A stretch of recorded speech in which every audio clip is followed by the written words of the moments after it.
So I'm taking this clay pot I bought for $10, and I'm turning it into a really cool sink.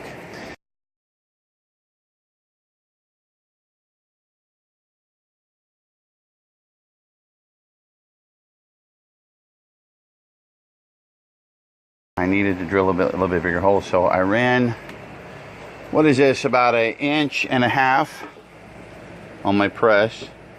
Ran that in there. Flip the bowl over, and I don't have a whole lot of expensive carbide bits. I just have this one QEP tile bit I bought for $5 to close out. I set it up over here, and then I put these guys on each end of it. I didn't press too hard, just enough to make it still, and I just worked my way around in there, nice and gentle, little bit, until it went through. And it did pretty good. There's a couple little flakes there on the bottom side, but this is the side that I was mostly concerned about. I pushed through there, and it's nice and clean. Once it got to where it was going through, I would put the bit in all the way down, and then bring it up on the side. Bring it up on the side. So now I need to, that fits this area right here. You can see how it fits in there nice. Now it's going to go in the other way, but just to show the holes right.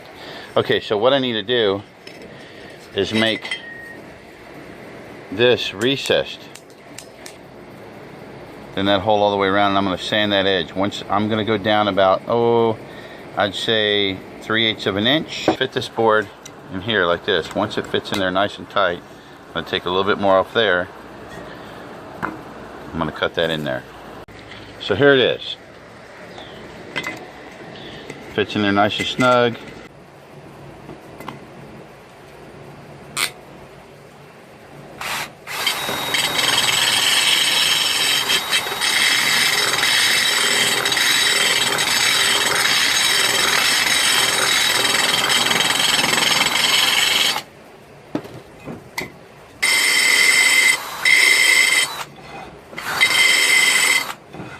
So I'm just using the outer edge right here.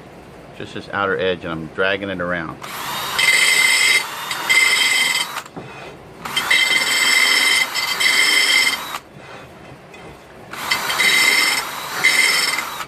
And I'm using the wood bench as my stop guide, so it's sitting on the wood bench.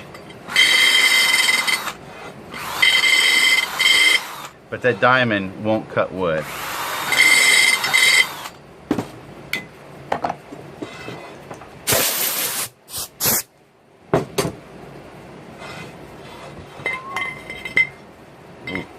Look at there. Pretty nice.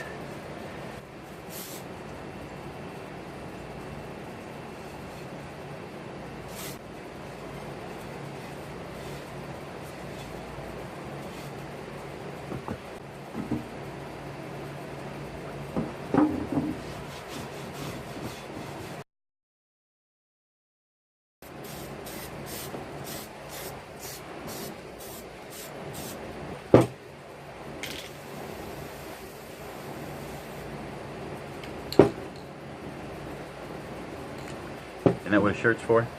So it takes about 3 seconds before it stops blowing. You got to turn it upside down and do that, so you clear the tip before you put it up for a few minutes. That looks pretty good. All right, I'm going to completely do this. Nah, we're not going to wait. I'm going to find something to set that on, like a bucket, a lid. There we go. One more time with the acetone.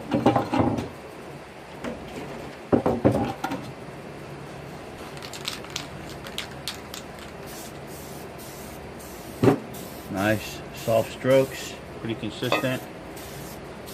Don't hit the bowl.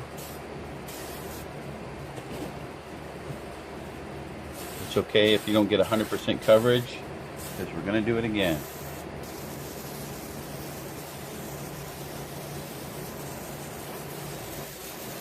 So just after I turned the camera off, a bug flew through my shop fan and went, and so you see what it did?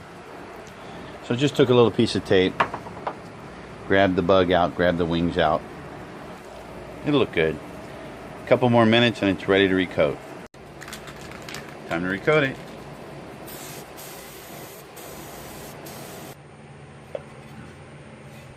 Looks pretty good.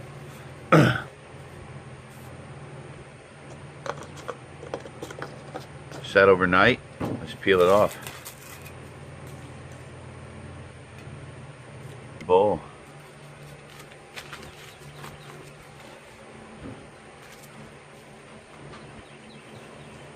It's stronger than steel.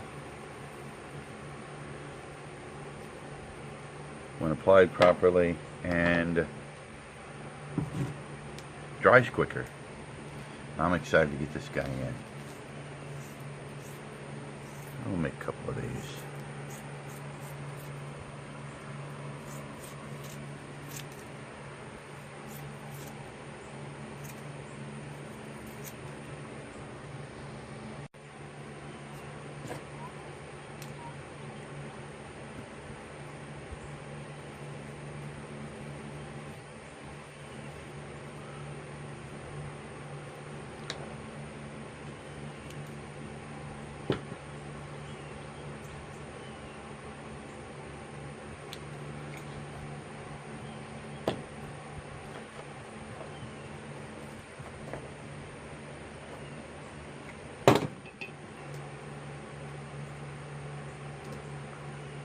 That'll work.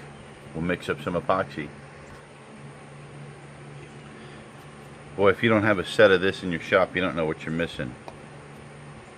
That's all it takes. One of those.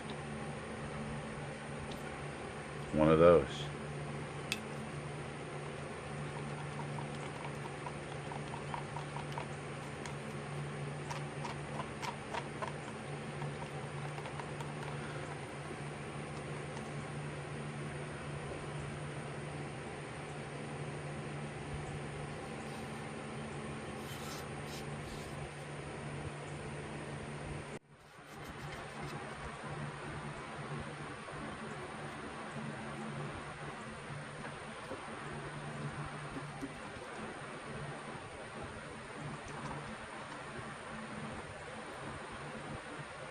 That will make it strong.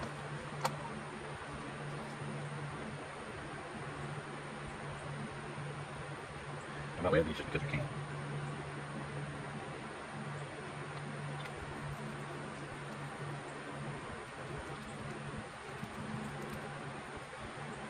A good epoxy always deserves a good set of gloves. It's too hard to get it off you later. This will dry in about 30 minutes. We're going to give it one more shot. One of the best epoxies out there. You can find others. So there's a little bit of filament right there. The filaments are clear. Oh, good. All right. Now we let it dry.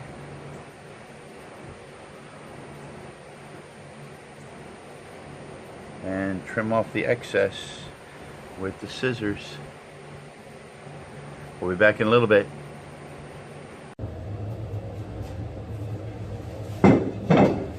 Okay, so we're putting in the vanity.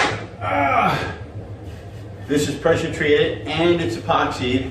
All of this is epoxy. This is 200-year-old pine, longleaf pine. It's beautiful. Basically what we did is we made like a boat floor out of it. And we cut a groove here in the wall all the way through to the back side of the sip. We left the back side of the sip on, and we split the one sip tie right here. So we're going to slide this guy in, fill that space with liquid nails and expanding polyurethane adhesive. It sits in like this. This is that $10 terracotta pot we got that we drilled the hole in. This guy's going to go right here. So this will be so solid you'll be able to lean on it in the morning. Oh my goodness. Now that's the whole idea behind it. So we'll put one small 2x2 chamfered block, bevel block behind it. Just an epoxy to the wall, just to give one more set of support. And of course we're going to use our hole saw, and we're going to line this up just right.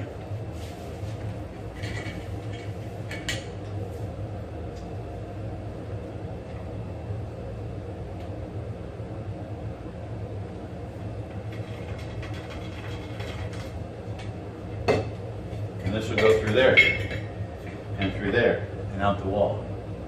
Sounds good? Be back in a minute. Alright, once you get that going,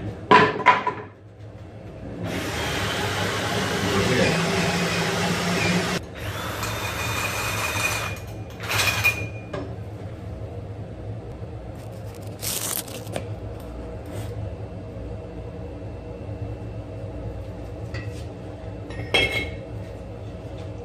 And then they got a rubber ring on top. Got to have the right size wrench for the job.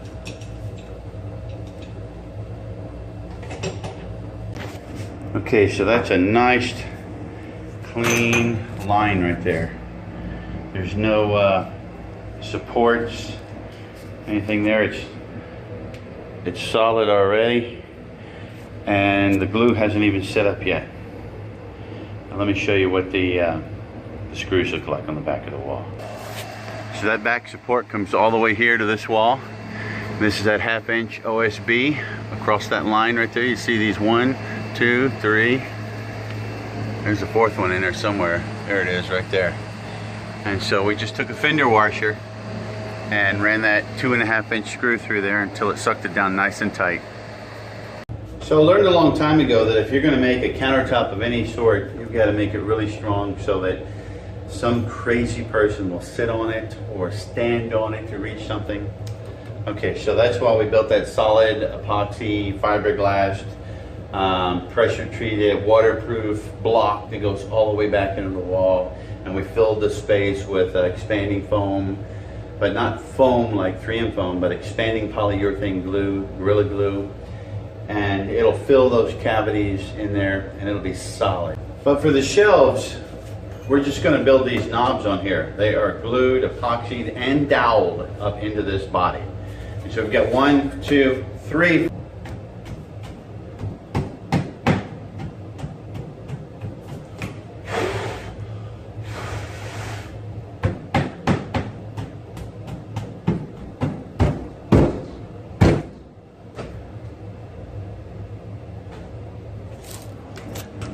How clean that is. All the way around. Ooh, that's nice. One more. Okay, so there's our shelves and vanity in. Gotta finish the pipe underneath there and set the toilet. A little bit of grout touch up. And we're letting the glue drip down and harden for an hour or 2, and then we'll scrape it off. But you see it's a nice clean break all the way around. So looks good.